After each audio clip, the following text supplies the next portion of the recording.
அதிமுகவை பலப்படுத்த டிடிவி தினகரன் தமிழகம் முழுவதும் சுற்றுப்பயணம் மேற்கொள்ள வேண்டும் என முன்னாள் எம்பி ஜி.கே. ரித்தீஷ் கோரிக்கை வைத்துள்ளார். சென்னை அடையாறு இல்லத்தில் டிடிவி தினகரனை சந்தித்த பின்னர் செய்தியாளர்களை சந்தித்த அவர் ஆட்சி நல்ல முறையில் நடைபெற்று வருவதாகவும் கட்சி மட்டுமே தொய்வில் இருப்பதாகவும் கூறினார்.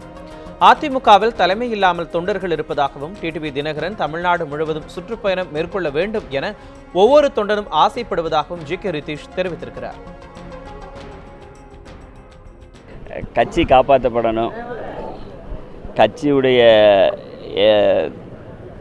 ஆட்சி நல்லபடியாக நடந்துக்கிட்டு இருக்கு. அதே நேரத்தில் கட்சி கொஞ்சம் தொய்வாக இருக்குது.